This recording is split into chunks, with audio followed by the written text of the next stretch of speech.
fibroids, and how did you hear about the Center for Innovative GYN? So I actually didn't know I had fibroids. I go to the OBGYN at least once a year just for the regular checkups. And I remember one year my OBGYN was like, "Oh, your uterus is a little bigger than normal." And I was like, "Okay." And I didn't know what that meant. And he's like, "Oh, it's okay. We're just gonna jot it down just in case whenever you get pregnant, we can kind of tell how far along you are and things like that." So I didn't think anything of it. Um, so then I went to a fertility doctor because I decided, oh, I should freeze some eggs. Gives me a little bit more time to decide kind of what I wanted to do. So when he was doing the sonogram, he said, because they asked me before I came if I had fibroids or any other issues. I was like, oh, no, I don't have anything, because nobody's ever told me. So when I went there, he gave me a sonogram. He was like, did you know you had fibroids? And I was like, no, I actually did not know I had fibroids. And so then he showed me the picture and how big they were. And so apparently one of them was like really big. So at that point, I was kind of like, I really didn't know what to think. I was like, okay, because it was kind of like news, because you would expect those Yeah. to be found. So I went in the car and I was just a little bit devastated because I didn't fully understand exactly what fibroids were. I just knew that it was something that was not supposed to be there. So as a person that takes, really good care of her health, you're like, what could I have done to prevent it? So I started doing research and looking for things. And apparently there's no research where they know why people get fibroids. It just kind of happens. So I was like, okay, so that kind of took the blame off myself a little bit. And then I started researching how to get them removed. So I ended up talking to a friend of mine who actually, well, before then, I talked to the fertility doctor because they can remove it, but he told me that it was on the cusp of being too big to do it laparoscopically, I guess, at the time. And he said that he could try, but if he gets in there and it's too big, then he would have to like cut me all the way open. And I was like, okay, I don't really like that. So then I talked to two separate OBGYNs, and one of them told me that the way that she removes is that they have to kind of do like a C-section. And I was like, could you explain like how that works? And she said, well, you cut open, you start taking organs out. And I was like, okay. I was like, I don't think I really want to do that one Yeah. either. So I had a best friend of mine and I was talking to her and she said, oh, well, one of our friends just had hers done. And so then I reached out to her and she actually had it done at your facility. Mm. So she told me about how great of an experience that she had and how hers was done. And also she showed me like her scar too, and you could like barely see it. And I was like, that's your scar? And it looks like a little scratch. And I was like, okay.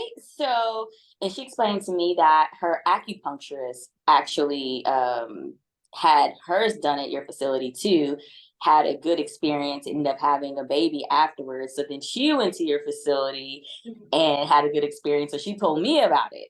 And so when I talked to Dr. Danilians, I felt very comfortable. She answered all my questions, very kind. And so I just knew I was like, okay, I'm just gonna go there and get it done. So that's what made me make the Yeah, make the decision. you traveled quite a bit to us from Texas. So, but I, I mean, you touched on so many things in terms of some of the concerns you have in terms you didn't want a major surgery, you didn't want your organs to be removed. Um, and again, the scarring surgery is a huge thing. So, making a decision, and I'm glad that you did seek out like second opinions to make sure that that is not the only available option for you. So in right. terms of your consultation, can you walk me through how that experience is what was for you, like from consultation to surgery day? What were some of your concerns? Did you have any concerns in terms of just the procedure itself? So, like I said, I didn't really fully understand the procedure. I was just asking different doctors like how they would remove it. So once I had the consultation with Dr. Danilian, she let me know that she's able to remove any size fibroid through that incision. So with that, I felt a lot more comfortable because other doctors would say it depends on the size. So I didn't want it to be a situation where I went into surgery thinking that it's going to be done laparoscopically and then come out and you have like this huge gaping scar, you were opened up. So she rest assured me that, she can do any size. And so that was one of my concerns. And so, and she answered all my questions that I had. I wrote it down because sometimes when I get in conversation, I'll forget it. And so her staff was absolutely amazing. Emily and everyone that I talked to ahead of time gave me all the information that I needed. Since I'm coming from out of town, it made it a lot easier because they gave me a list of 5 hotels to choose from, which the hotel I stayed at was great. Because the hotel actually reached out to me before I came and asked if I needed anything. So they were absolutely amazing too. And she also gave me a list of what needed to be done, and where I could get like lab work and everything done. So they made it very, very easy to get everything done before I arrived in Maryland. And once I got there, it was really not that bad of a process, because once I got there and I made it to my appointment that early the very next morning, the lady, she walked me through everything, all the paperwork and whatever questions I had about the paperwork. Any question I had, no one made me feel like, I was bothering them. They were more than happy to help me, which was very rest assuring as well. And then when I got, like I said, when I got into the facility and went downstairs into the pre-op area, the nurses were very kind. One of the nurses that I had, she was, doing the oxygen and some other things. And I'm very curious about a lot of stuff, so I probably asked questions that I probably should not. But she explained everything that she was doing to me. She's very, very happy spirits. And I also told her, because I have smaller veins, and I always knew that, hey, whenever you put a needle, I need a butterfly needle, because it's been many times where they couldn't find or whatever. So when I told her that, she was like, oh, no problem. And then she goes and gets the nurse that's supposed to be in the operating room with me. She comes in, introduces herself, very kind. And she found the vein and talked to her for a little bit. And then she went off. And then when the anesthesiologist came in, he asked if I had any questions, and he was very kind too. And I was like, I feel like this isn't real, because whenever you go into surgery, you're automatically kind of nervous, so they really relax your nerves and, let you know that everything will be okay. Because he let me know, that he was going to be in there the whole time watching. And I've only had one other surgery in my whole life. And I asked, sometimes I ask the wrong questions, because I asked, what kind of anesthesia, are you giving me? And my previous one, when he told me propofol, the whole issue with that singer, and I'm like, what? So this time I was like, I don't want to know what I'm getting, but he did tell me like the effects that could happen, and gave me some medicine to make sure afterwards, the nausea, sorry, be okay. So then after that, all I remember is him saying, I'm just going to give you something to relax you. I saw a door open and then I was waking up. And the first thing I remember asking the nurse afterwards, I was like, is it over? And she was like, yeah. I was like, it happened already? And she was just laughing at me, because I just woke up, and then they kind of let me sleep off and on, and explained to me what was going on, because I was shaking a little bit afterwards. And she was just like, that's just the anesthesia wearing off. So I was like, okay. And I'm a bit of a jokester sometimes too. So it just reminded me of the movie Madagascar, when they had the little plane crash and the zebra was shaking when he came off. I was like, I'm shaking like the zebra. And she was just laughing at me. But they were very, very kind there too. And then she walked me into the second recovery room. Like, they made me walk, which was a good thing, because I was able to walk. And sat me down, gave me like some juice or something. They asked me, what I wanted, just to get something on my stomach. So, and they allowed me to sleep there as long as I wanted to. You know, she was like, if you need extra time, you're more than welcome to. And I was like, oh my gosh, just 1 more hour, please. And she was like, hey, that's fine. So yeah, so that was just the experience inside of the facility. Did you feel like that you mentioned that you had questions, but did you feel like your questions were answered before your surgery? Because you mentioned that is like a big thing. It's a big deal, right? Like surgery is a big deal, and you had some questions. What did you feel like your questions were answered? Absolutely. And they were answered by the nurse, they were answered by the anesthesiologist and Dr. Danilians. And they made sure before they actually said, do you have any questions? You know, or, you know, they kind of made sure that everything was answered. So anything that I answered, I mean, anything that I asked, they did answer it. So they did uh, address all my concerns. Yeah.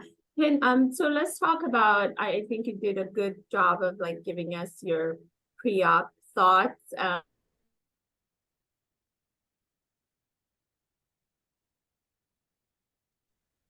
you hear me? I can hear you now. Yeah. Okay, great. How was your recovery process then? Like you traveled from out of state, you just now had surgery. So what was your recovery process like? So the recovery process,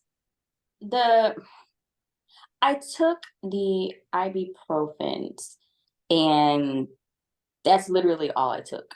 I mean, they gave you like a couple of different kinds of, well, two antibiotics and then ibuprofen and then a little bit stronger medicine. Mhm. So I actually never had to take the stronger medicine. I just took the ibuprofen, and I took it every, I think it was for whatever was on there, how many ever hours you have to take it. I made sure I did that consistently. I think the part of the recovery process is the gas because flow they fill the stomach up with gas. Yeah. So I think that was the worst part of it, but it wasn't like unbearable. It was more so uncomfortable. But the nurse did tell me to make sure I walked every 2 hours to make sure it's easier uh, to pass or to move around, because she said if you just sit stagnant, it'll get like worse. So I made sure even though I didn't want to half of the time, my friend that came with me was like, yeah, you gotta walk. So it's good to have that person that's with you, because I know that was one of the stipulations that you can't go by yourself. Obviously, because you're under anesthesia and, you know, you probably need somebody to watch over you. So it was good to have that person, because she made sure that I would get up and walk and made sure that I was eating, because, you know, you tend to want to just sleep a lot after surgery. Right. And sorry.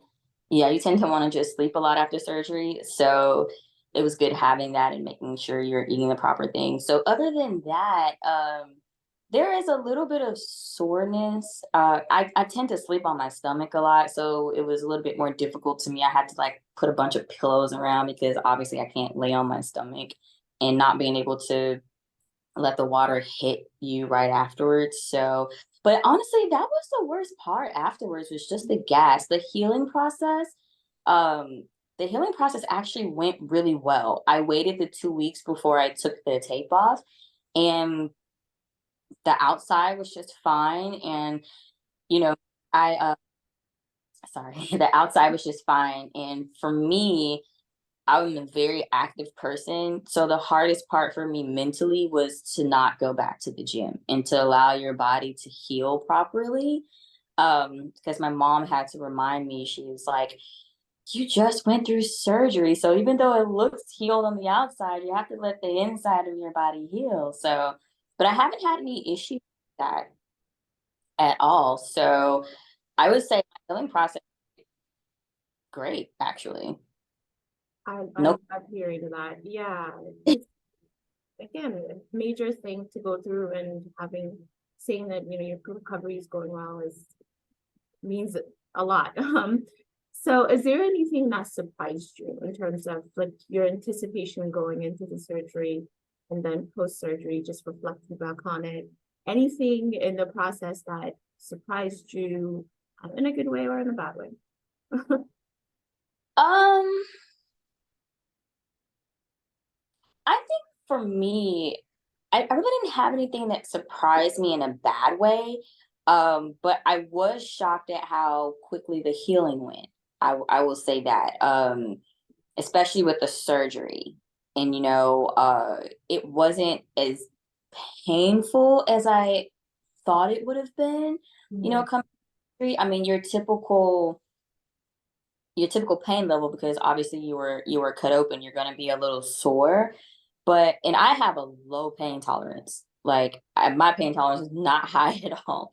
um but I didn't have really any surprises, because most of the stuff that I asked, like I said, I wrote down my questions and what, like, before the process, and even after surgery, because I remember the doctor came and she talked to me and she was pointing out, some things that she found while she was in there.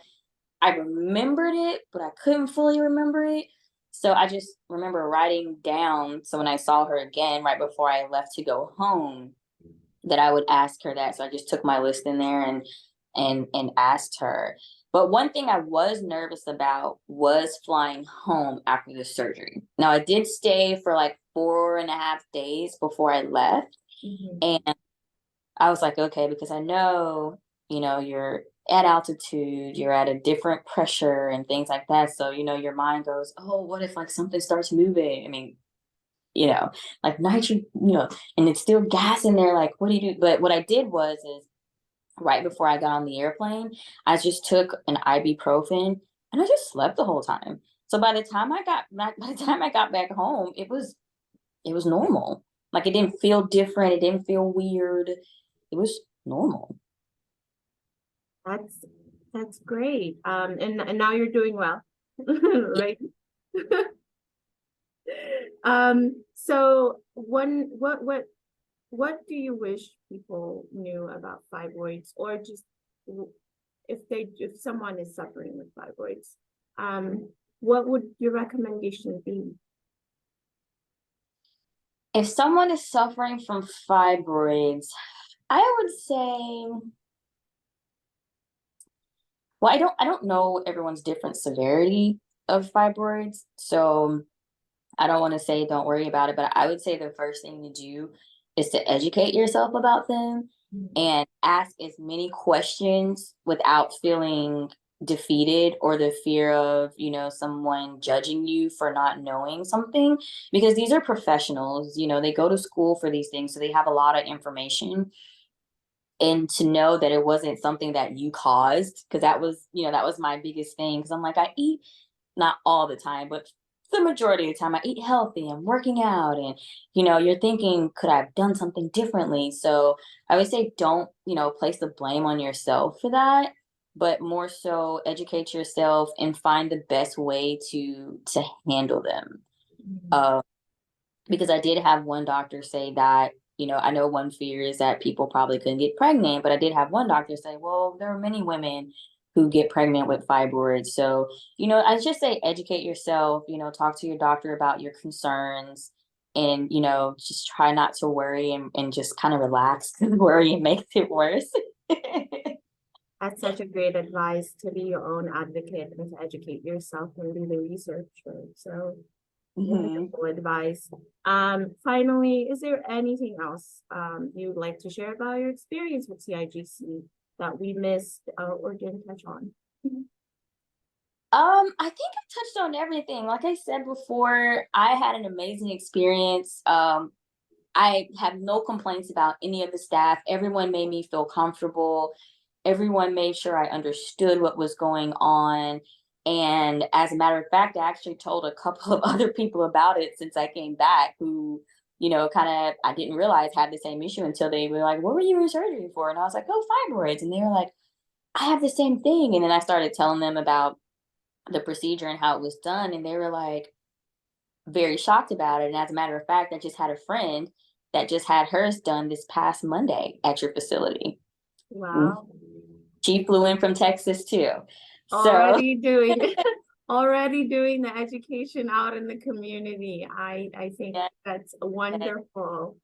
Yeah, and this is gonna be part of that, right? Like just to hear your story and because it's so prevalent and a lot of women just suffer in silence or they don't even know they have it. And so having story like yours out and having that perspective is gonna be very helpful.